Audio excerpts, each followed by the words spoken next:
Subscribe करें और bell दबाएं ताकि कोई खबर रह न जाए।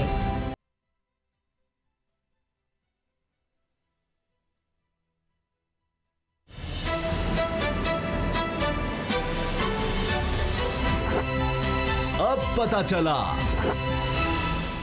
बिस्मिल्लाहिर्रहमानिर्रहीम, अस्सलाम वालेकुम। मैं हूं मोहम्मद उसामा गाजी और आप देख रहे हैं अब पता चला। बारिश को बाराने रहमत कहते हैं, लेकिन जहां नाअहलियों और गफलतों का राज हो वहां यह बाराने रहमत भी जहमत बन जाती है। कराची में पहली बरसात क्या हुई, गुड गवर्नेंस के सारे दावे इसमें डूब मरे। शहर तो शहर लग नहीं रहा, जंगल का मंजर है, इदारों की गफलत दरिंदा बनी शहरियों का शिकार कर रही है। सड़कों पर हर तरफ पानी ही पानी है, लेकिन पीने के लिए पानी दस्तयाब नहीं। दूसरे के इलेक्ट्रिक भी कातिल इलेक्ट्रिक बनी है। करंट लगने से आज ही 6 से ज्यादा हलाकतों की खबर है। सितम यह है कि बिजली के तार आवाम पर मौत बनकर गिर रहे हैं, खंबे भी करंट मार रहे हैं, आवाम की जानें निकल रहे हैं, लेकिन घरों में लोड शेडिंग के अंधेरे हैं। यह मंजर उस शहर का है जो मुल्क का कमाऊ पूत है, जिसे पाकिस्तान का माशी मरकज कहते हैं, लेकिन न जाने सब मिलकर कराची को किस जुर्म की सजा दे रहे हैं। रहबरों की बात क्या करें, जिनका खिदमत से ज्यादा सियासत पर ध्यान है। कराची वालों को समझ नहीं आ रही कि JIT रिपोर्ट्स पर विफाक और सिंध की लड़ाई क्या बहुत जरूरी है। कराची के मसाइल हल करना जरूरी नहीं। सच ये है कि पीपल्स पार्टी हो, PTI या कोई और सियासी जमात, कराची के वारिस होने के तो सब दावेदार हैं। बहुत अच्छी बात है, लेकिन सितम यह है कि इसी कराची के मसाइल हल करने की जिम्मेदारी लेने को कोई तैयार क्यों नहीं। विफाक सिंध और सिंध विफाक को कराची के मसाइल का जिम्मेदार ठहराता है। इल्जाम तराशी का ये सिलसिला आखिर कब खत्म होगा। सिंध में ज्यादा पीपल्स पार्टी की हुकूमत रही है, जिसके सरबराह बिलावल भुट्टो इस वक्त हुकूमत मुखालिफ तहरीक चलाने के लिए पूरा जोर लगा रहे हैं। खबर यह है कि आज उन्होंने टेलीफोन करके शहबाज शरीफ को भी APC के लिए राजी कर लिया है, लेकिन सवाल यह है कि कराची वालों के मसाइल हल करके उनको राजी कौन करेगा। अंधेरों का शहर कब तक गफलत के अंधेरों के नरगे में रहेगा। इसी से प्रोग्राम का हम आगाज़ करेंगे। नबील गबोल साहब, सीनियर रहनुमा पाकिस्तान पीपल्स पार्टी की सितारों के मोहताज नहीं, हमें ज्वाइन कर रहे हैं, और असद खैर साहब, बाबर डोग साहब मेरे साथ हैं। कुछ ही देर हमारे साथ अब्दुल शुकूर शाह साहब भी होंगे, तहरीक इंसाफ के रहनुमा, मेंबर कौमी असम्बली, और राना सनाउल्लाह साहब भी मुस्लिम लीग नून के सीनियर रहनुमा भी हमारे साथ होंगे। नबील गबोल साहब, आप तो बड़ी वाज़े बात करते हैं, ये कराची में जो कुछ हालात हम हर साल देखते हैं इसी तरह से, आपकी नज़र में कौन जिम्मेदार है? मैं अगर इस पे बैठ के सियासत करूं और मैं ये कहूं कि जी वफाकी हुकूमत जिम्मेदार है और हम नहीं है सिंध हुकूमत, हम समझते हैं हम सब जिम्मेदार हैं। बात यह है कि अगर आप आ जाए बिजली के ऊपर, तो अभी जो तहरीक इंसाफ वाले हड़ताल पे बैठे हैं, बड़ा आसान होता अगर प्राइम मिनिस्टर साहब जो है पर्सनली इस इशू को उठाते और प्राइम मिनिस्टर साहब जो है के इलेक्ट्रिक के CEO को बुला के उनको एक वार्निंग देते, जिस तरह वो सियासी जमातों के लीडरों को वार्निंग देते हैं और नैप की लड़ियाँ निकालते हैं, इसी तरह वो मैं समझता हूँ के इलेक्ट्रिक को, चूँकि के इलेक्ट्रिक जो है वो मैं समझता हूँ न सिर्फ कि ये लोड शेडिंग और ये जो बिजली के हालात है, ये जो लोग मर रहे हैं, 6 लोग आज मरे हैं, इससे पहले कितने लोग खंभों से लग के मरे हैं, तारें टूटी हुई पड़ी हुई हैं, लाइट बिजली नहीं है, तो ओवर बिलिंग हो रही है। ये तो एक क्रिमिनल मैं समझता हूँ एक अटेम्प्ट है कि इलेक्ट्रिक की तरफ से। इसको प्राइम मिनिस्टर को पर्सनली देखना चाहिए। क्यों? क्योंकि देखें, कराची एक ज़माने में MQM का शहर होता था, क्योंकि MQM वालों का ज़्यादा सीट होते थे। अब तो आप लोगों के ज़्यादा सीटें हैं, आप लोगों ने 14 MNS के सीट जीते हैं, 28 MPS के सीट जीते हैं, तो आप लोग पे फर्ज बनता है। मुझे ये हड़ताल की समझ नहीं आ रही है। मैं हड़ताल अपनी ही हुकूमत के खिलाफ, मैं दुआ कर रहा हूँ कि प्राइम मिनिस्टर साहब इनकी हड़ताल की आवाज़ सुने, और मैं अपने भी सिंध गवर्नमेंट को कहूँगा कि भाई आप लोग भी ये जो पानी जमा होता है, सीवरेज का निज़ाम है, मैं अपने लोकल बॉडीज़ के मिनिस्टर को कहूँगा, नासिर शाह को, कि आप भी सड़कों पे निकले। मैं वज़ीर आला सिंध को कहूँगा कि इन बारिशों में जो ये सीवरेज का निज़ाम है इसको भी दुरुस्त करें, और इस पानी को जो है जो जमा है सड़कों को उसको निकाले। मैं उनको भी कहूँगा। नबील साहब, मैंने पहले ही कहा कि मैं सिर्फ नबील साहब, प्राइम मिनिस्टर ने, इमरान खान साहब ने 165 अरब रुपए के पैकेज का ऐलान किया था कराची के लिए। वो पैकेज कहाँ गया? कोई उसमें से कोई पैसा आया, नहीं आया, कुछ लगा या नहीं लगा? देखें, 1 रुपया भी कराची के ऊपर नहीं लगा है। पैकेज सिर्फ पैकेज का नाम ही है। ये जिस तरह जैस का पैकेज, जिस तरह मोबाइल फ़ोन के पैकेजेस है, और वो पैकेज दिया जाता है उन लड़कों को, उन नौजवानों को जो सारी रात जो है वो बैठ के फ़ोन पे लगे होते हैं। तो इस तरह का ही पैकेज मुझे नज़र आ रहा है। ये मैंने ज़रूर सुना है कि अपने MNAs को 15-15 करोड़ रुपए दिए हैं, और वो देखें 15 करोड़ एक MNA क्या करेगा, मुझे आज बताएं। मैं MNA 3 दफ़ा रहा हूँ। 15 करोड़ में आप एक सड़क नहीं बना सकते। आप ज़्यादा से ज़्यादा एक बड़ा सड़क बनाएंगे, दूसरे सड़क के लिए पैसा नहीं होगा। लेकिन पैकेज जो होता है, पैकेज वो होता है जो शहीद बेनज़ीर भुट्टो साहिबा ने, मुझे याद है, जो अभी आप देख रहे हैं, जितने भी ये अंडर पासेज हैं, ये जितने पुल बने हैं, ये पैकेजेस होते हैं, ये बड़े बड़े काम है नजर आते हैं। तो मैं समझता हूँ कि हमें तो कोई जो इमरान खान की तरफ से पैकेज नजर नहीं आ रही। कोई डेवलपमेंट का काम बता दे कि जी फिलहाल काम हम कराची। चल अब्दुल शकूर साहब, आप क्या कहते हैं? ये तहरीक इंसाफ तो एहतजाज अगर कर रही है, मैं नबील को जरा बता दूं कि इतना टाइम ज़ाया ना करें, पैकेजेस पे इतनी बात करना मुनासिब नहीं होता है। तो असल में ये कि आप देखें, मंगोपीर रोड हमारी गवर्नमेंट ने बनाया, और आपके रिश्ता रोड जो है माशाल्लाह आप जाएं देखें, मेरी कॉन्स्टिट्यूंसी का हिस्सा है, अल्हम्दुलिल्लाह वो भी हमारी गवर्नमेंट ने बनाया, उसको कंप्लीट किया। इसके अलावा जो कराची के मुख्तलिफ इलाकों में जो साइड ब्रिजेस वगैरह थे उनका भी इफ्तिताह हुआ है, वो लोग बड़े मुतमईन है, खुश है। और करोड़ जो मिले हैं, 15 करोड़ बहुत होता है अगर इसे सही तरीके से इस्तेमाल किया जाए। मैंने 15 करोड़ में 19 यूसीओ में अपने काम किए और लोग वहाँ बड़े मुतमईन है। हालांकि जैसे नबील कह रहे हैं 15 करोड़ बगैर तो कुछ भी नहीं होते, अब और ज्यादा होने चाहिए, और इंशाअल्लाह ताला मजीद पैसे भी मिल रहे हैं, मजीद फंड भी आ रहे हैं।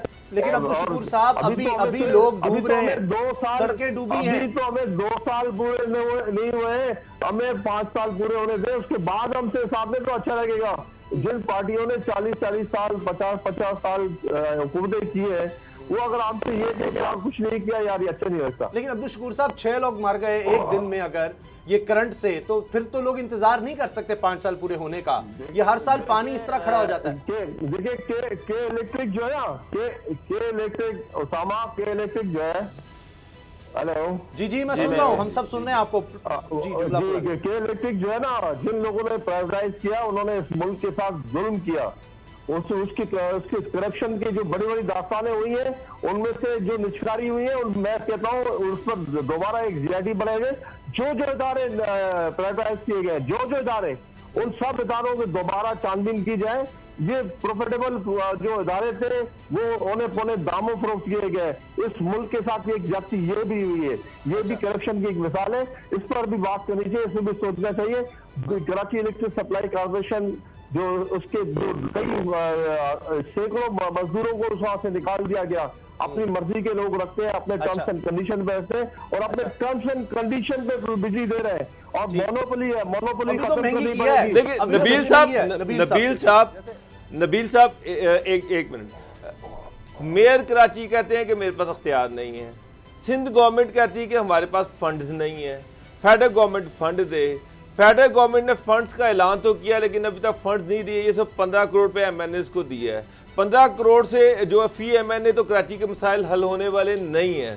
तो इसका हल क्या है? क्योंकि फंड्स का भी रोना है, अख्तियारात का भी रोना है, और हर पार्टी रो रही है कि हमारे पास पैसे नहीं है, फंड्स नहीं है, अख्तियारात नहीं है। तो ऐसे में कराची का मसला कौन हल करेगा और कैसे हल करेगा? मैं शकूर को ये बताना चाह रहा हूँ कि मैं तो खुद शकूर के ही केस लड़ रहा हूँ कि आप लोगों को ज्यादा पैसे मिले, क्योंकि 15 करोड़ से कुछ नहीं होगा। आप लोग को MNAs को कराची में पहली दफा 14 MNAs PTI को मिले हैं। कम से कम पैकेजेस का ऐलान करें, ये निश्तर रोड बनाने से या UC के अंदर ये जो कंक्रीट के जो है अपने टाइल्स लगाने से या स्ट्रीट के छोटे छोटे गलियां बनाने से ये मसाइल के हल नहीं है। मसाइल बड़े पैकेजेस के, जिस तरह आपने अभी कहा कि 152 अरब, पता नहीं कितना भी आपने जिक्र किया, 165 तो हमने तो 165 अरब 165 अरब अगर कराची को मिले तो दिखता है। मुझे बताएं, अभी शकूर शाद MNA PTI का, मुझे इस 165 अरब का बताएं कि वाकई मिला है या नहीं मिला। लेकिन नबी साहब उसमें एक और चीज है, एक मिनट। जब फेडरल गवर्नमेंट ने 165 अरब का ऐलान किया तो उसके साथ ही लड़ाई पड़ गई।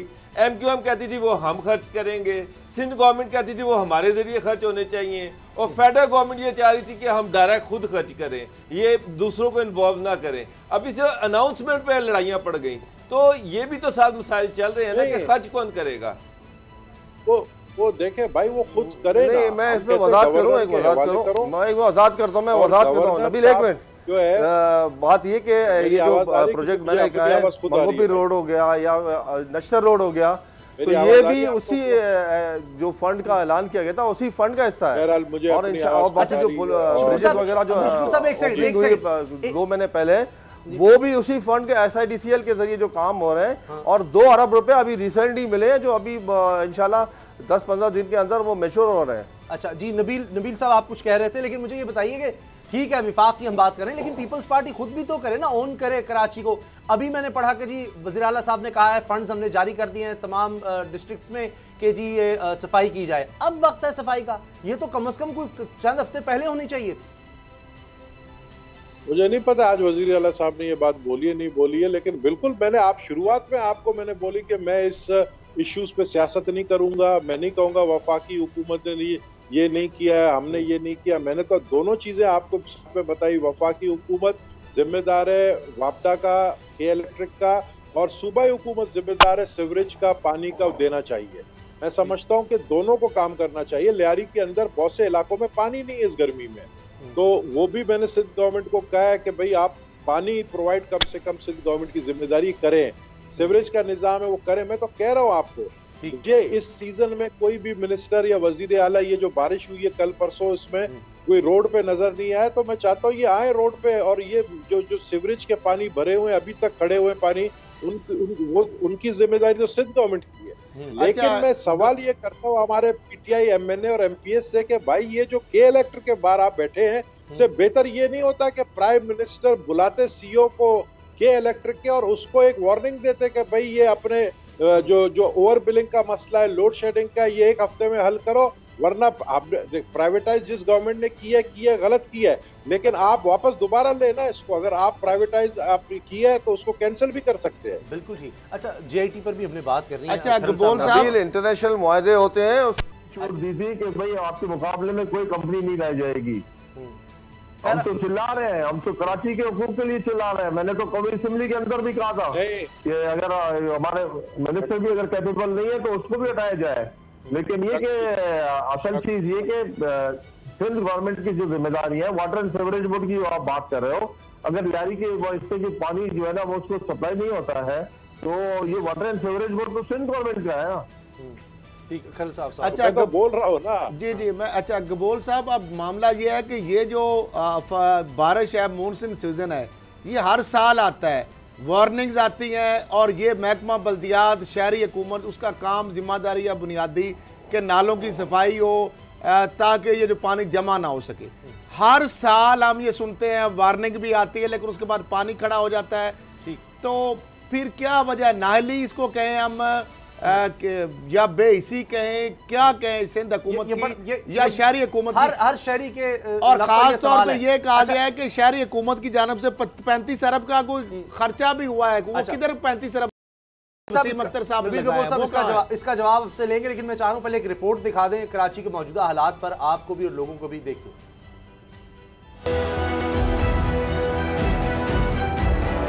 मैं अक्सर कहता हूं कि PTI के कुछ चवल वजीर है। पर्सनल ओपिनियन हो सकता है अली ज़ैदी साहब के बारे में कि शायद उनका दिमागी तवाज़ुन ठीक नहीं है। तनकीद इनको पसंद नहीं है।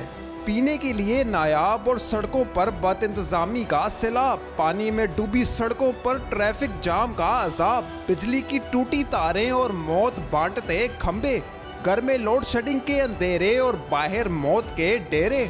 एक बारिश क्या बरसी, कराची पर कयामत टूट गई। सवाल उठ रहे हैं कि कराची पाकिस्तान का माशी हब है या फिर मसाइल हैं लबालब। सिंध हुकूमत ने वर्ल्ड बैंक के ताउन से कराची के नालों की सफाई के लिए 1 अरब 20 करोड़ रुपए मुख्तस किए, लेकिन लगता है कि जिम्मेदार नालों की बजाय ये फंड साफ कर गए। अब भी कराची के नालों में पानी कम है और कचरा है ज्यादा, क्योंकि अवामी नुमाइंदों का खिदमत पर ध्यान कम है और सियासत पर तवज्जो है ज्यादा। मैं अक्सर कहता हूँ कि PTI के कुछ चवल वजीर है, और लोग कहते हैं यार ये मौजूद लफ्ज़ मत इस्तेमाल करो उसके लिए। मैंने कहा कुछ और लफ्ज़ मिलता नहीं है मुझे, मैं ढूंढ रहा हूँ। मैं ये बता दूं, लोगों को लगता है कि बुरा लफ्ज़ चवल उसको कहते हैं जो चवलें मारता है, और चवलें मारने का मतलब है कि पता कुछ नहीं है। जी नबील कबूल साहब, खरल साहब का जो सवाल था क्या बेहिसी है, लोग क्या कहें कराची के, किससे पूछें, और ये भी कि अब 18वीं तरमीम की बात की जाती है और फिर विफाक से मुतालबा के जी पैसे आप दें। देखिए, अली जैदी साहब लेकर आए थे कुछ फंड्स यूके से, और वो लाए थे कराची के नालों को साफ करने के लिए। ये पिछले साल की बात है। लियारी में भी वो आए थे, शकूर भी साथ था उनके, लेकिन काम अधूरा छोड़ के चले गए। सारे नाले साफ नहीं कर सके। वो उनसे पूछना चाहिए वो फंड कहाँ गए। और साथ साथ जाहिर है सिंध गवर्नमेंट की जिम्मेदारी है, उनसे भी पूछना चाहिए। देखिए, मैं सिंध गवर्नमेंट का स्पोक्समैन नहीं हूँ, मुझे नहीं पता है कि कोई फंड इनको जो है सीवरेज को दिया नहीं दिया, लेकिन नाअहली तो बिल्कुल कराची वाटर सीवरेज बोर्ड की है नाअहली। कराची के अंदर नाले ही अगर साफ हो जाए तो ये सीवरेज जो है नहीं भर सकते बारिशों में। तो मैं समझता हूँ कि देखे मेयर कराची का क्या काम है। अब मेयर कराची कह रहा है मुझे फंड नहीं मिल रहा है। मैंने मेयर कराची को कितनी दफा बोला है, भाई आप मेरे साथ चले, मैं आपकी मीटिंग करवाता हूँ चीफ मिनिस्टर से, और आपको कराची का जो फंड है, जो हिस्सा है, वो बिल्कुल मिलना चाहिए। आप आए तो सही आगे, लेकिन सिर्फ बैठ के अगर रोना इसी बात का कि जी फंड नहीं है, लोकल गवर्नमेंट को फंड नहीं मिल रहा है, हम क्या करें। मुझे जहाँ तक याद है, पता है कि यूसीस के चेयरमैन को फंड मिले हैं। जब यूसी के चेयरमैन को फंड मिले हैं तो फिर क्यों मेयर कराची को फंड नहीं मिल रहा है। तो ये सवाल अगर आप कोई एमक्यूएम का बंदा बिठाते या मेयर कराची को पूछते तो ज्यादा बेहतर। वो तो साफ दे देते। अच्छा ये बताएं नबील कबूल साहब, कहीं ये तो नहीं कि सारी तवज्जो जेआईटी पर हो गई है, विफाक और सिंध की, हत्ता कि अली जैदी साहब ने तो यहाँ तक कह दिया कि नबील कबूल साहब ने भी कहा ये नामुकम्मल है जेआईटी। वो क्या चक्कर है? नहीं, मैंने जो ARY में 10 मिनट की बात की उसको तो जो है ना पूरा इतना बड़ा धमाका कर दिया पूरी मीडिया में। मैंने जो बात की है वो शकूर भी इस बात को मेरा, क्योंकि शकूर भी इसमें लियारी में भी रहता है और लियारी के डायनामिक्स को समझता है। मैंने कहा था बहुत सारी चीजें मिसिंग है इसमें, बहुत सारी चीजों का जिक्र नहीं है। बहुत सारे बच्चे, शकूर के घर के पीछे एक इलाका है कलाकोट के पास ही, उधर एक 15 साल के बच्चे का सर कलम करके उसके ग्रिल के साथ रख दिया था और कहा था एक दिन तक कोई हाथ नहीं लगाए। उसका भी देखे ना, उसके भी माँ बाप जो है वो बदवाएं दी हैं, उसके माँ बाप ने वो बदवाएं लगी भी हैं। और मैं समझता हूँ कि बहुत सारे SHO फवाद खान का जिक्र नहीं है इस JIT के अंदर। उसको किस तरह मारा, APC के अंदर बैठा हुआ बंद, वो कौन से स्टील बुलेट से मारा, किसने SHO को अंदर भेजा, किसने कहा कि भी आप जाएं सब क्लियर है, किस साजिश के तहत उस गरीब को मरवाया। तो बहुत सारे, मतलब कितने जिक्र करूं, 120 लोगों को अगवा किया गया लियारी के आसपास के इलाकों से और उनको लाकर वहां पर जो है ज़िबा किया गया, उसका जिक्र नहीं है। तो ये मेरा मतलब था कि ये कंप्लीट JIT नहीं है, इसमें बहुत सारी नबील सिर्फ ये नहीं है बल्कि बड़े बड़े लोगों के नाम भी नहीं है, बड़े लोगों के नाम भी निकाल दिए गए भाई। वो तो शकूर देखो ना, वो पता है आपको, सब पता है यार, हिम्मत करो आज। शकूर अली जैदी ने अपना केस खुद जो है ना वो कमजोर कल इस तरह कर दिया। उसने ये कहा कि किसी ने मेरे घर एक लिफाफा छोड़ के चला गया। तो भाई अगर लिफाफा 2017 में छोड़ा था तो 3 साल तक आप खामोश क्यों थे? और अब जो असल बात है वो अली जैदी को भी खामोश नहीं रहे। वो मुसलसल आपके नॉलेज के लिए कि वो मुसलसल कोर्टों के जरिए कोशिश कर रहे थे और उसकी वजह से, उसकी भागदौड़ की वजह से कोर्टों ने, सिंध हाई कोर्ट ने ओपन करने के ऑर्डर्स किए। आप सुनो ना, आप कोर्ट ने जिस कोर्ट ने ओपन करने का ऑर्डर किया है, आपको पता है कि जिस कोर्ट ने ऑर्डर किया ओपन करने का वो फैसला करेगा कि अली जैदी वाला JIT असली है या गवर्नमेंट सिंध वाला असली है। नबील साहब वैसे कौन से वाला असली है आपके नजदीक, कौन से वाला असली है? मेरी बात सुने ना, मैं समझता हूं कि जिस JIT में सिग्नेचर, ये जवाब नहीं देगा आपको, नबील जवाब नहीं देगा। चले आप बता दें अब्दुल शकूर साहब। अभी वक्त है। अच्छा, अभी वक्त है शकूर। अच्छा अब्दुल शकूर साहब, अली जैदी वाली JIT जो है ना, और लियारी गढ़ असल में पता है क्या है, असल में मैं आपको बताऊं इसमें असल में क्या हुआ कि जब JIT बनाई गई थी तो उसमें सिंध में यही गवर्नमेंट थी जो आज है। ये जब इनको पता चला कि इनके नाम भी आ रहे हैं तो इनका जो पुलिस अफसर था तो उसको सख्ती से मना किया गया कि आप इस पर दस्तखत नहीं करेंगे। ये चीज़ ऑन रिकॉर्ड है तमाम अखबारात में ये बात शाया हुई है, ये बात सारी दुनिया के नॉलेज में वहाँ पर है, लेकिन लोगों की यादाश्त बड़ी कमज़ोर है। इस वजह से वो क्या कर रहे हैं, ये GIT दो हिस्सों में बनी है। एक हिस्से को जो सिग्नेचर कुछ लोगों ने किए, दूसरे हिस्से पर कुछ लोगों ने सिग्नेचर किए। ये दोनों GITयाँ सही हैं और उसमें जब आगे चल के उसमें जो ओरिजिनल GIT है वो वही है जो अली जैदी वाली GIT है। अच्छा अब्दुल शकूर साहब, टाइम मेरे पास कम है, ये फरमाइए कि अब बिलावल साहब को तो नहीं लगता कि ये GIT ऐसा कोई मसला है, ये अली जैदी साहब ऐसी इसको बना रहे हैं, तभी तो वो APC के लिए शहबाज शरीफ साहब से रब्ता कर लिया, ये तो कोई APC होने वाली है आपकी हुकूमत गिराने के लिए। आपने तो लियारी में हरा दिया था बिलावल को, गढ़ कहा जाता है पीपल्स पार्टी का। वो कुछ भी करें, जिस गवर्नमेंट को इंशाल्लाह ताला 5 साल अपने पूरे करेंगे और अगले 5 साल भी खान साहब की हुकूमत होगी। अच्छा चले नबील कबूल साहब, आपकी सियासी उसामा आज सुप्रीम कोर्ट के चीफ जस्टिस ने बहुत इंपॉर्टेंट डिसीजन दिया है, और जो ऑर्डर दिए कि विद इन 3 मंथ जो है नैब के केसेस को फाइनलाइज किया जाए। मैं समझता हूँ कि ये बहुत इंपॉर्टेंट फैसला है, और इस फैसले के नतीजे में जो लोगों की ख्वाहिशात थी, जो पाकिस्तान के लोग चाह रहे थे, जो अक्रॉस द बोर्ड अकाउंटेबिलिटी का एक नारा जो है, जो मुशर्रफ जब बना था पहली रात को उसने जो तकरीर की थी, पाकिस्तान के लोगों ने इसलिए उसको वेलकम किया कि उसने कहा था कि मैं अक्रॉस द बोर्ड अकाउंटेबिलिटी करूंगा। लोग पाकिस्तान के लोग चाहते भी यही है, और इंशाल्लाह ताला अब विद इन 3 मंथ ये फैसले आएंगे ना, तो पाकिस्तान के लोगों को भी सुकून मिलेगा, इत्मीनान मिलेगा, और लूटी हुई दौलत भी रिकवर होगी। अच्छा 120 नहीं अदालतें माननी एहतसाब की। बिल्कुल साहब, आप मुस्कुरा रहे थे, वो मुस्कुराहट की वजह भी बता दें, और ये आप इसलिए तो मुस्कुरा रहे, मोटरसाइकिल पर कोई देकर गया था अली जैदी को रिपोर्ट। मैं इसलिए मुस्कुरा रहा हूँ कि वो जो मोटरसाइकिल वाला था ना, उसको जो है ना, उसने अली जैदी को उस दिन सिर्फ ये लिफाफा नहीं हाथ में दिया था। अच्छा। उसी दिन एक लिफाफा मेरे घर पे भी आया था। अच्छा। और वो लिफाफा असल में हम दोनों का एक्सचेंज हो गया था। मेरा लिफाफा उसके घर में चला गया, उसका लिफाफा मेरे घर पे आया। अच्छा। उस लिफाफे में नाम लिखा था for Ali Zaidi with love.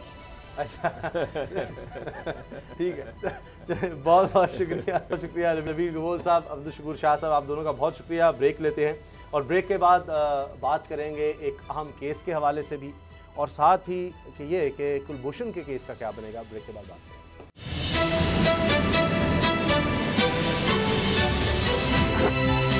अब पता चला। जनरल टाइड नईम खालिद लोधी साहब हमारे साथ हैं, और बात करनी है कुलभूषण केस की। जनरल साहब, जिस तरह आपकी नज़र में भी होगा कि अब एडिशनल अटॉर्नी जनरल ने भी इस बारे में बात कही है कि एक तो कुलभूषण नज़रसानी अपील नहीं करना चाहता, ICJ में भारत का वहाँ वो केस हारा, उसमें फैसले में ये बात भी आई थी कि वो तो रिहाई चाहता था, भारत रिहाई तो मिली नहीं, लेकिन ये कहा गया कि इसको नज़रसानी की तरफ ले जाया जाए और उस हवाले से कानून साजी की ज़रूरत हो वो भी करे। लेकिन कुलभूषण ने उस पर जाने से इनकार कर दिया है, और वो कहता है मेरी जो रहम की अपील है मैं उसी को परसू करना चाहता हूँ। अब पाकिस्तान इससे ज़्यादा क्या कर सकता है? जी, पहली बात तो यह कि मेरे ख्याल पाकिस्तान बिल्कुल जिस तरीके से इंटरनेशनल कोर्ट ऑफ जस्टिस ने जो वर्डिक्ट दिया है उस पर हूबहू अमल कर रहा है। उन्होंने काउंसलर एक्सेस की बात की, 2 दफ़ा काउंसलर एक्सेस दी जा चुकी है। हालांकि हिंदुस्तान के साथ हमारा कोई मुआहदा नहीं है, हमारे लोगों को वहाँ पर जो उन्होंने पकड़े हुए उनको कोई काउंसलर एक्सेस नहीं है। उसके बाद रिव्यू पिटीशन का, अपील का उसको हक था, वो नहीं इस्तेमाल कर रहा। वो इसलिए इस्तेमाल नहीं कर रहा कि उसने हर चीज़ बयान दी हुई है, उसकी रिकॉर्डिंग मौजूद है, उसने सारी तफसीलात बताई हैं कि वो क्या करता था और कहाँ करता रहा, उसके सारे शवाहिद मौजूद हैं। तो वो भी देखें, रिव्यू पिटीशन या अपील उस वक्त की जाती है जब आपके कोई ऐसा हुक्म हो मुकदमे में जो आपको यकीन हो कि आप उससे निकल जाएंगे, वो नहीं निकलेगा। अच्छा, अब हिंदुस्तान ने नया काम शुरू कर दिया जी, हमारा वकील आके उसके मुकदमा लड़ेगा पाकिस्तानी कोर्ट में। भाई ये मुल्क है, आज़ाद मुल्क है, सॉवरेन कंट्री है, यहाँ का कानून है कि हमारे कोर्ट्स में जो हमारे लाइसेंस याफ्ता वकील हैं वही मुकदमा लड़ सकते हैं। पाकिस्तान ने तो इससे बढ़कर ये भी कहा कि ठीक है आप अपनी टीम भेज दीजिए लॉयर्स की और वो असिस्ट करे इस वकील को जो केस का होगा। बहरहाल वो नहीं ये चाह रहे, तो उनको पता है कि ये मुकदमा हारा हुआ है, किसी तरीके से जीत नहीं सकते, तमाम शवाहिद मौजूद हैं, इसलिए वो आखिरी उसके लिए जो है ना वो जा रहे हैं। और एक और बात भी जो मैं समझता हूँ कि है वो ये है कि जो उसका जो बॉडी लैंग्वेज है कुलभूषण की, वो ये बताती है कि वो कोई खुश नहीं है अपनी हुकूमत, हिंदुस्तान की हुकूमत ने जिस तरीके से परसू किया है। शायद ये भी वजह हो कि वो नहीं चाह रहा कि कोई अपील वगैरह की जाए। बस वो प्रेसिडेंशियल क्लेमेंसी के लिए वो करेगा जो दरखास्त है, और उसे शॉर्ट पुश नहीं करेगा। जी, पहले तो उसको ऑन ही नहीं कर रहे थे, पहले तो मान ही नहीं रहे थे कि जी ये हमारा एजेंट है और ये जासूसी के लिए हमने भेजा था। फिर जाहिर है कि कुछ ना कुछ तो मानना पड़े, तभी वो आईसीजे में गए, ना वो पासपोर्ट का कोई जवाब दे सके जाली का। तो ये ओपन एंड शट केस था, वरना आईसीजे में तो इतने ज़्यादा जजेस बैठे हुए थे, इतना ज़्यादा उन्होंने अपने मीडिया के थ्रू भी प्रेशर डालने की कोशिश की। तो आपको क्या नजर आ रहा है कि अब दोबारा भारत को इस तरह की कोशिश करेगा कि जनाब ये कर दिया, वो कौंसलर एक्सेस भी दे दिया, जो कुछ था हमने पूरा कर दिया, इससे ज़्यादा पाकिस्तान क्या कर सकता है? एक दहशतगर्द आया, उसने यहाँ दहशतगर्दी की, हमारे मासूम लोगों की जानें ली, उसको और क्या चाहिए? जी देखिए, पहली बात तो ये है कि पाकिस्तान को ये हक हासिल था कि वो इंटरनेशनल कोर्ट में जाए या ना जाए, क्योंकि इंटरनेशनल कोर्ट ऑफ जस्टिस उन्हीं चीज़ों का फैसला कर सकती है जहाँ दोनों ममालिक जो हैं वो मुत्तफिक हों। पाकिस्तान गया, जिसका मतलब ये है कि हमारी नीयत क्लियर थी। उसके बाद जो कुछ उन्होंने कहा वो पाकिस्तान ने किया। आपको याद होगा फैमिली से मुलाकात भी करवाई, जो कि अनप्रेसिडेंटेड है। कभी आप किसी ऐसे खतरनाक जासूस की फैमिली को बुला के मुलाकात कहाँ करवाते हैं? उनकी शायद वालदा साहब आई, उनकी शायद बेगम साहब आई। बिल्कुल। तो इससे आगे पाकिस्तान कुछ नहीं कर सकता। अलबत्ता एक चीज़ का खदशा मुझे शदीद है, वो ये है कि ये सारा जो कारोबार चल रहा है इसमें इसकी जान बच जाएगी, क्योंकि पाकिस्तान को अच्छा बच्चा बनने का बहुत शौक है, और ये अच्छा बच्चा बनने के शौक में ये उम्र कैद में तब्दील हो जाएगी, और शायद प्रेसिडेंट इसको सजाए मौत नहीं देंगे, इसलिए कि इतना इंटरनेशनलाइज कर दिया है हिंदुस्तान ने। ये उन्होंने फ़ायदा इससे हासिल कर लिया है कि इतना इंटरनेशनलाइज हो गया है कि अगर पाकिस्तान ने इसको सजाए मौत दी तो बहुत तू मैं होगी पूरे। नईम लोधी साहब, मुझे सिर्फ एक चीज़ सर ये कि अगर भारत में कोई छोटा सा भी धमाका होता है तो वो फौरी तौर पर पाकिस्तान का नाम लेता है, सारी दुनिया में पाकिस्तान के खिलाफ प्रोपेगेंडा करता है, और पाकिस्तान को दहशतगर्द रियासत जो है वो उसके मॉडल के तौर पर पेश करता है। हमारे यहाँ इतने इतने बड़े इंसिडेंट्स हो जाते हैं, लेकिन हम भारत के हवाले से खामोशी इख्तियार करते हैं। ये क्यों हम अपोलोजेटिक हैं, हम क्यों डिप्लोमेटिक हैं, जबकि भारत कोई अपॉर्चुनिटी नहीं छोड़ता? कश्मीर में जो कुछ हो रहा है आपके सामने है, इसके बावजूद हम डिप्लोमेसी का शिकार रहते हैं। बस वो ये है कि इसमें जवाब मैं तो नहीं दे सकता, ये जवाब तो हुकूमत से लेने का है, और मुझे नहीं मालूम ऐसा क्यों होता है, लेकिन मैं आपसे बिल्कुल मुत्तफिक हूँ इस बात पे। आप देखिए कश्मीर के सिलसिले में तो ये है कि डिप्लोमेसी के अलावा और बहुत कुछ हम कर सकते हैं। क्या उसके जनरल ने ये नहीं कहा सबके सामने, हमारे पास की रिकॉर्डिंग मौजूद नहीं है, कि वहाँ बच्चियों का रेप करना चाहिए? क्या उनके लोगों ने नहीं कहा कि वो बलूचिस्तान में क्या कर रहे हैं? क्या उनके प्राइम मिनिस्टर और वजीर दिफा और नेशनल सिक्योरिटी एडवाइजर ने नहीं कहा कि हम गिलगित बल्तिस्तान में ये करेंगे और वो करेंगे? क्या वो रोजाना नहीं कहते कि हम हमला करेंगे कश्मीर के ऊपर? कहते हैं अभी उनके 2 पकड़े गए हैं जासूस गिलगित बल्तिस्तान में, जिन्होंने वहां से घुसाए थे, तो वो पकड़े गए हैं। अभी ये सब सबके सामने आ गया, पाकिस्तान स्टॉक एक्सचेंज पर जो हमला है। और जो आप बातें कर रहे हैं, उन्होंने कहा जी हम, वो तो उनके बीजेपी के कहते हैं हम टुकड़े कर देंगे पाकिस्तान के। उनके मेजर वहाँ पर दिखाते हैं कि ये देखिए ये BLA के नंबर हमारे पास हैं, सबके नंबर सबके नाम हमारे पास मौजूद हैं। वो मामा कदीर के साथ इंटरव्यूज़ कर रहे होते हैं, जिसमें कह रहे होते हैं सिर्फ हमें असला दे दें। ये तो बातें किसी ढकी छुपी नहीं है। लेकिन जनरल साहब एक बात ये भी है कि अभी हाल ही में पाकिस्तान ने एक शख्स को जो अफगानिस्तान में बैठा है उसको दहशतगर्द डिक्लेयर करवाने के लिए सलामती कौंसिल में गया पाकिस्तान, लेकिन उसको अमेरिका ने वीटो कर दिया। अब वहां पाकिस्तान क्या करे? सब सबूत लेकर गया कि पाकिस्तान में दहशतगर्दी में शख्स इन्वॉल्व है, अफगानिस्तान में बैठा हुआ है, खुद को ये कुछ बिजनेसमैन जाहिर करता है, सारे सबूत है किस तरह वो TTP को सपोर्ट करके पाकिस्तान में दहशतगर्दी करवा रहा था। अब जब अमेरिका जैसा मुल्क उसको वीटो कर देगा, अभी 2 लोग और हैं जिनका नाम लेकर जाना है पाकिस्तान ने, तो उसमें उम्मीद है कि शायद उसको वीटो ना करे, वो कम से कम दहशतगर्द तो डिक्लेयर हो UN में। जी पाकिस्तान क्या करे, आपने कहा है ना, तो पाकिस्तान मुफ्त की सर्विस देना बंद करे ना। आप कितनी मदद कर रहे हैं अमरीकियों के इनखला की कि वो खैर आफियत से वहाँ से चले जाएं, तो जब आप 1 वे खिदमत करते रहेंगे तो उनको क्या ज़रूरत है आपको? जब आप बिला मुआवजा काम करने को तैयार है तो आपको कोई मुआवजा देने की उनको क्या ज़रूरत है?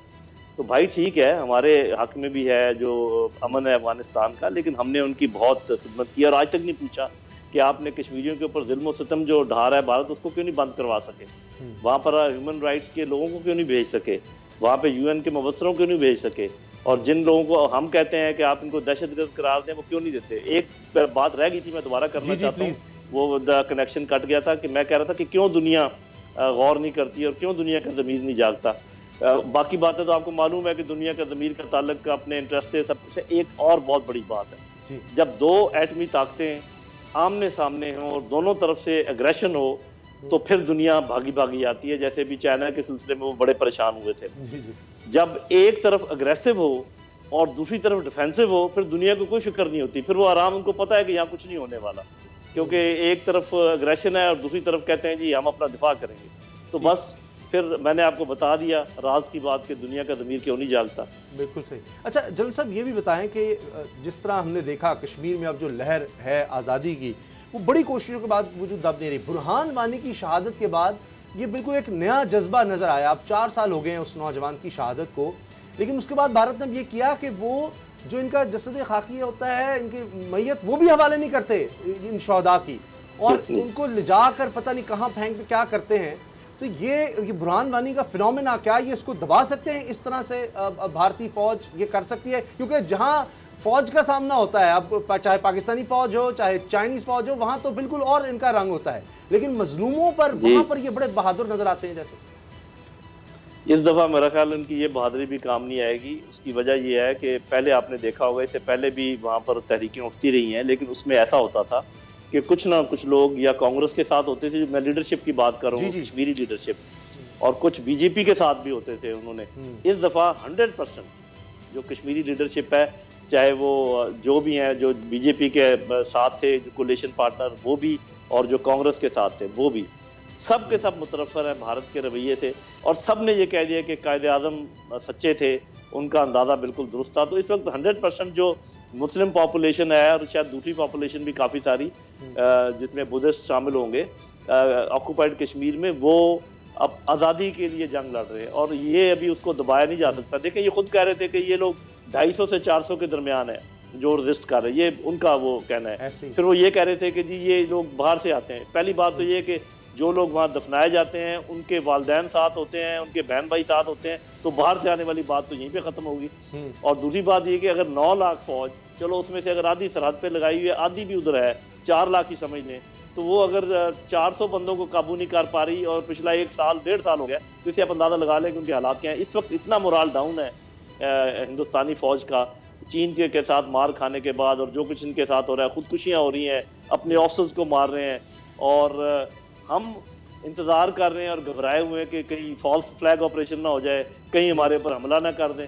भाई वो बेवकूफ़ है ऐसे मामला में, उधर से चाइना से फंसे हुए हैं, पीछे उनके रेजिस्टेंस हो रही है, इधर पाकिस्तान है, और हम घबराए हुए हैं कि हमला ना कर दें। अच्छा, लेकिन जनरल साहब मामला तो ये है कि वो वज़ीर-ए-आज़म साहब ने जिस तरह कहा ना, घबराना नहीं है। मामला ये है कि जिस तरीके से चाइना ने इनको दुर्गत बनाई है, उसके बाद भूटान जैसा मुल्क है, उसने दरिया का पानी असम से पहले जो आता है दरिया, वो रोक लिया है। श्रीलंका जो उसको आंखें दिखा रहा है, नेपाल, तो नेपाल की बात हो रही है। फिर उसके बाद पाकिस्तान भी एक एटमी मुल्क है। हम बड़ी बढ़ के लगाते हैं कश्मीरी जो लोग हैं वो लॉकडाउन है, 80 लाख की आबादी है, हम खामोश तमाशाई का किरदार अदा कर रहे हैं। उन्होंने स्टेटस तब्दील किया, 25,000 हिंदुओं को वहां पे आबादकारी कर रहे हैं। हम उन लोगों को मरने के लिए उनके आगे चारा बना के रख दिया है। क्या हम अग्रेशन नहीं कर सकते जब वो इंटरनेशनल जो कन्वेंशन है उसको नहीं मानता भारत? उसने स्टेटस तब्दील कर दिया, उसने लोगों की जो इंसानी हकूक की पामालियां हो रही हैं, तो क्या पाकिस्तानी अवाम, पाकिस्तानी फौज जो है वो उसका सिर्फ मुंह देखते रह जाए? हमारे बयानों से क्या कश्मीर आजाद हो जाए? प्राइम मिनिस्टर के 2 ट्वीट्स या नेशनल असेंबली में उनकी तकरीर जो है उससे कश्मीर के मसाइल हल हो सकते हैं? बात तो ये है कि दुनिया में कोई भी मसला, अभी आप पिछले 8-10 साल आपके सामने गुजरे हैं, मैं उनको गिनवा भी देता हूँ, बातचीत से हल नहीं हुआ है मेरे भाई। क्या सीरिया का मसला बातचीत से हल हुआ है? यमन का मसला बातचीत से हल हुआ है? वो जो अभी लिबिया में हो रहा है वो बातचीत से हल हो रहा है? जब अफगानिस्तान का मसला बातचीत से हल हुआ है, तो आपको और मुझे मालूम नहीं है कि मसले कैसे हल होते हैं? बातचीत होती है, बाद में होती है, जबकि मसला हल हो चुका होता है, और फिर उसकी जो जुज़ियात है उस पर गौर व फिक्र होता है। तो मेरा ख्याल है कि अगर हमारी लीडरशिप को या किसी को पता नहीं है कि मसले कैसे हल होते हैं, तो मैं क्या कह सकता हूँ। अलबत्ता मैं बड़ा क्लियर हूँ अपने ज़हन में कि इससे अच्छा मौका पाकिस्तान के पास कश्मीर की आज़ादी के लिए पहले कभी नहीं था। उधर से चीन, उधर से मज़ाहमत, इधर से हम। अब जिस चीज़ के हम मुंतज़िर हैं मुझे नहीं मालूम। बहुत बहुत शुक्रिया जनरल रिटायर्ड नईम खालिद लोधी साहब। वक्तिया ब्रेक का वक्त है, ब्रेक के बाद बात करेंगे। आज भी एक अहम केस था और असद करल साहब, बाबर डोगर साहब भी मौजूद थे, उनसे जानेंगे इसी बारे में इस ब्रेक के बाद।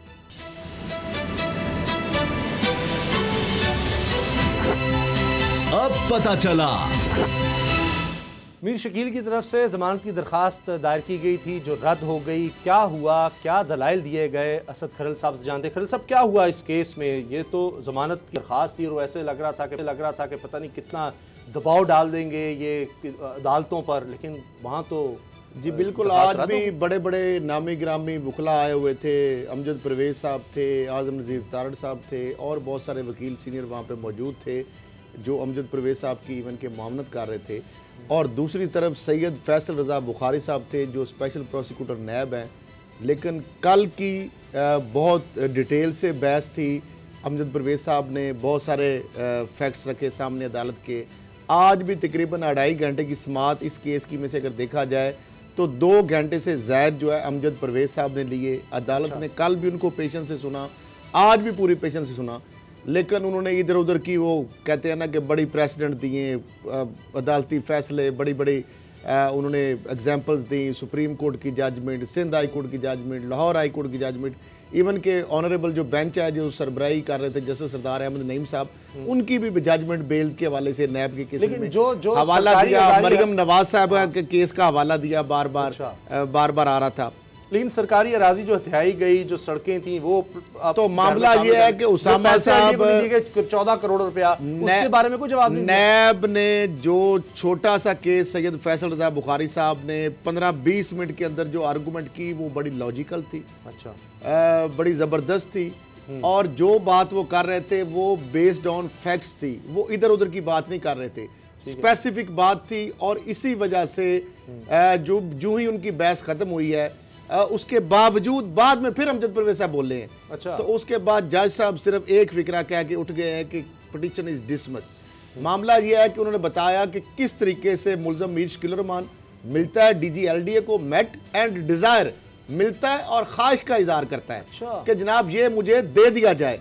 उसके बाद वो फिर समरी जो तैयार होती है उसमें भी ये लिखा है कि जनाब ये डेवलपमेंट चार्जेस के भी आधे पैसे देंगे और जो उसके अंदर जो 54 कनाल मिलनी थी वो 15 कनाल मिल सकती थी मैक्सिमम। एक वार्ड हुआ था, एक वार्ड में 15 कनाल, 7 ही वार्ड नहीं हुए थे, ये बार बार जो कहते हैं। फिर उसके बाद 92 के अंदर लेटर लिखा गया शहीना 90 में, ये 92 में शहीना शकील साहबा को। उसके अंदर बताया गया कि आपने ये पैसे 64 लाख रुपया जो है वो कम दिया है, आपकी जो प्राइस है वो कम थी। उसके बाद वो मामला हुआ। इसके बाद फिर इन्होंने जब 2016 के अंदर जो ये ट्रांसफर डीड बनी उस वक्त भी ये डिफॉल्टर थे। इन्होंने एक और कार्रवाई डाली, इन्होंने एक असेसमेंट करा के जो 10 मरले का एक्सेस लैंड बनाई, उसमें से 3 मरले के 36 लाख रुपए जमा करा दिए। 14 करोड़ तो 2 जो सड़कें हैं, अच्छा। जो सड़कें भी डाल ली। फिर इनकी 3 मुख्तलिफ पीसेस में लैंड थी जो कि 23 कनाल थी, 33 कनाल थी और 133 कनाल, 34 कनाल थी, 133 कनाल। 33 कनाल में से इनको तीसरी जो तकरीबन 10 कनाल मिलनी थी वो मिल सकती थी, उसमें से भी आगे और पीछे के हिसाब से वो लंबी मिलनी थी। ये नहीं कि पूरी वो सारी उसको बरलब नहर होना था। उसके बाद ये जो कंपैक्ट इसको ब्लॉक बनाया गया, सड़कें बीच में सरकारी रास्ते डाल ली गए प्राइम लोकेशन पर सारी की सारी, और ये जो सारी मराहत इनको दी गई और जो इंटरम जो डेवलपमेंट के जो सारे बाई हैंड सारे ये काम हो रहे थे, दस्ती हो रहे थे। और तो इसके साथ और जो अभी बातें हैं ना, ये तो उम्मीद की किरण है कि हमारे अभी भी अदालतों में इंसाफ हो रहा है। ये जो दबाव होता है, धौंस होता है, और ये जंग जियो वाले पूरा कमरा वहां भरा हुआ था। और ये जो मीडिया एक परसेप्शन दे रहा है कि हम इतने ताकतवर हैं जी, हम तो ये कर लेंगे। आपको पता है ना, बेल के हवाले से भी खबरें इन्होंने उड़ा दी और डील हो गई, पता नहीं इस तरह की बेफर्कियां उड़ रही थी। सियासतदानों से बयानात और हर किसी के जैसे पता नहीं हम अदालतों को क्या तो अल्टीमेटली अदालत ने देखना होता है, फैक्ट्स को मेरिट के ऊपर फैसले करने होते हैं। अदालतों ने, हमारे मुल्क की आजाद अदलिया है, वो ये नहीं देखती कि आगे कौन है, कितना बड़ा ताकतवर मुलजम है, वो ये देखते हैं कि मुलजम जो है उसका जुर्म क्या है। आज अमजद परवेज साहब ने टेक्निकल ग्राउंड्स पर केस लड़ा और टेक्निकल ग्राउंड्स पर वो ये चाह रहे थे कि उनकी बेल हो जाए। लेकिन नैब के प्रोसिक्यूटर, अमूमन आपके सामने प्रोग्राम में मैं नैब को बड़ा क्रिटिसाइज करता रहा हूँ, खासतौर पर नैब प्रोसिक्यूशन को क्रिटिसाइज करता रहा हूँ कि ये उसका केस प्लीड नहीं करते जितना करना चाहिए। लेकिन आज फैसल रज़ा बुखारी साहब ने बहुत अच्छा केस प्लीड किया अच्छा। उन्होंने हर पॉइंट का डॉक्यूमेंट्स के साथ जवाब दिया। मसलन एक ये था कि जनाब ये जो एग्जामिशन का केस है उसमें उन्होंने कहा जी कि उनके तो 9 कनाल जो थी वो सामने है और वो सारे जो पीछे 3-3 मरले के प्लॉट दे दिए। उन्होंने कहा जी कि 9 कनाल के ब्लॉक थे जिस तरह इनको ज़मीन दी गई। फिर उन्होंने ये भी बताया कि जनाब जो एग्जामिशन बनती थी वो 54 कनाल बनती थी, जो असम्बली तैयार की गई वो 56 कनाल की थी और जो एक्चुअली दी गई वो तकरीबन 60 कनाल थी, 59 कनाल और कुछ मरले, तकरीबन 60 कनाल थी। तो इसके साथ साथ उन्होंने हर एक चीज़ का किस तरह सड़कें, गलियां सारी शामिल विद प्रूफ विद एविडेंस जवाब दिया, जिसकी वजह से मेरा ख्याल है कि उस वक़्त जो मैं खुद देख रहा था जो मीर शकील उर रहमान के जो लॉयर थे उनके चेहरे लटके हुए थे कि जिस तरह से मुदल्लल जवाब दिया उन्होंने। अब एक और चीज़ उसामा साहब के शकील उर रहमान साहब जो है उनकी बेल तो कैंसिल हो गई है। इसका मतलब ये है कि उनके पास कोई एविडेंस नहीं था जिसको लेके ये साबित कर सकते कि वो ये केस गलत है। अब पंजाब गवर्नमेंट से भी मेरी रिक्वेस्ट है और फेडरल गवर्नमेंट से भी मेरी रिक्वेस्ट है कि वो जो 3 महीने थे इन्होंने सर्विसेज हॉस्पिटल के वीवीआईपी रूम में एक मेहमान बना के अभी तक नहीं जो कि नैब का मुल्जिम है, जो अरबपति जिसने अरबों रुपए की जमीन हथियाई। आज रिपोर्ट एक आई है महकमा जेल खाना जात के हवाले से, आज बोल पे हमने नशर की है। उसके अंदर बताया गया है कि कोई हेपेटाइटिस के मरीज हैं, कोई कैंसर के बड़े सीरियस मूजी अमराज जिन लोगों को है, तो कम अज कम उनको भी इसी कमरे में भेज दिया जाए या अगर इनको वापस जेल में। आप तो कह रहे हैं हेपेटाइटिस के, कैंसर के मूजी अमराज, रहमान को कोई मर्ज नहीं है, सारे मेडिकल टेस्ट ठीक आए हैं, वो सेहतमंद है, बिल्कुल ठीक है, किसी ट्रीटमेंट की जरूरत नहीं, बस उनको एक सरकारी मेहमान बनाकर रखा हुआ है, उनको फैसिलिटेट किया जा रहा है। वीवीआईपी कमरा जो प्राइम मिनिस्टर्स या प्रेसिडेंट्स या गवर्नर्स को दिया जाता है, उसमें आपने नैब के एक मुल्जिम को इस केस के अंदर साहब एक मैं आपको बड़ी खबर दे रहा हूं, इस केस के अंदर और बहुत सारे अहम हकायक अभी सामने आने वाले हैं। नैब के पास वो चीजें पहुंच जाएंगी कि इस केस के अंदर और क्या क्या वारदातें हुई, मीर इब्राहिम इसमें किस तरह मुलजम बनते हैं और कौन कौन से लोग इसमें मुलव्वस हैं, महकमा रेवेन्यू के कौन कौन से लोग इसमें इन्वॉल्व होंगे, शहबाज शरीफ साहब किस तरह मुलजम बनेंगे, एलडीए के और कौन कौन से डीजी आ रहे हैं, डिप्टी कमिश्नर लाहौर के कितने आ रहे हैं, टीडीओआर कितने आ रहे हैं, वो तो है ही हैं। अच्छा, और ये जमीन सरकारी जमीन है और ये जो इनको खाता दिया गया ये कैंसिल हो चुकी है, ये सरकार के पास जमीन जा चुकी है। और ये जो सारा फ्रॉड हुआ है और इसके ऊपर जो नेशनल बैंक के ऊपर लोन लिया गया, एक फेक जो कंपनी बना के उसको सबॉर्डिनेशन लोन के लिए बाहर से एक लेटर मंगवाया गया, ब्रुकवर्ड वेंचर्स लिमिटेड जो है, और ऊपर से इंडिपेंडेंट मीडिया कॉर्पोरेशन की मोहर लगाएगी, मोहम्मद इकबाल के दस्तखत किया गया है, मीर इब्राहिम रहमान साहब, मीर शकील रहमान साहब, इनके बाकी जो लोग हैं को अक्यूज, जिस तरह उन्होंने बताया रेवेन्यू के लोग हैं, एलडीए के लोग हैं। ये बहुत बड़ा एक पंडोरा बॉक्स खुलने वाला है। एक बहुत सारे लोग आज पूरी आपने सारी आर्गुमेंट सुने, उसमें जो बार बार एक चीज रिपीट हो रही थी वो ये थी कि जो उनकी फैमिली है, उनके जो अरकान हैं, उनकी कनाइमत शामिल थी। प्रोग्राम देखना बहुत शुक्रिया, दुआ में याद रखिएगा, इजाजत दीजिए, अल्लाह हाफिज।